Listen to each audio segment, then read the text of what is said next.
حضرت ابو ہریرہ رضی اللہ تعالیٰ عنہ کہتے ہیں کہ رسول اللہ صلی اللہ علیہ وآلہ وسلم نے فرمایا، جس سے مشورہ لیا جائے وہ امانت دار ہے، لہٰذا وہ ایمانداری سے مشورہ دے۔ حضرت ابو موسیٰ اشعری رضی اللہ تعالیٰ عنہ کہتے ہیں کہ مدینہ کا ایک گھر لوگوں سمیت جل گیا۔ جب نبی اکرم صلی اللہ علیہ وآلہ وسلم سے یہ واقعہ بیان کیا گیا تو آپ صلی اللہ علیہ وآلہ وسلم نے فرمایا، بے شک آگ تمہاری دشمن ہے، لہٰذا جب تم سونے لگو تو آگ بجھا دیا کرو۔ حضرت جابر رضی اللہ تعالیٰ عنہ کہتے ہیں کہ رسول اللہ صلی اللہ علیہ وآلہ وسلم نے ہمیں بہت سی باتوں کا حکم دیا اور بہت سی باتوں سے منع فرمایا۔ ان میں سے ایک بات یہ بھی ہے کہ آپ نے ہمیں حکم دیا کہ ہم سوتے وقت چراغ بجھا دیا کریں۔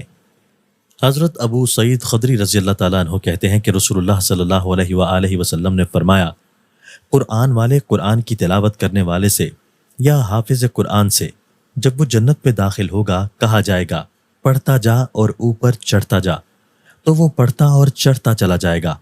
وہ ہر آیت کے بدلے ایک درجہ ترقی کرتا چلا جائے گا، یہاں تک کہ جو اسے یاد ہوگا وہ سب پڑھ جائے گا۔ حضرت انس بن مالک رضی اللہ تعالیٰ عنہ کہتے ہیں کہ رسول اللہ صلی اللہ علیہ وآلہ وسلم نے فرمایا، قل هو اللہ احد، یعنی سورہ اخلاص ثواب میں تہائی قرآن کے برابر ہے۔ حضرت ابو برزہ اسلمی رضی اللہ تعالیٰ عنہ کہتے ہیں کہ میں نے عرض کیا، اللہ کے رسول، مجھے کوئی ایسا عمل بتائیے جس سے میں فائدہ اٹھاؤں۔ آپ صلی اللہ علیہ وآلہ وسلم نے فرمایا، مسلمانوں کے راستہ سے تکلیف دہ چیز کو ہٹا دیا کرو۔ وضاحت: جیسے کانٹا اور کوڑا کرکٹ وغیرہ۔ اگر راستے میں گڑھا ہو تو اس کو برابر کر دے یا اس پر روک لگا دے تاکہ کوئی آدمی اندھیرے میں اس میں گر نہ جائے۔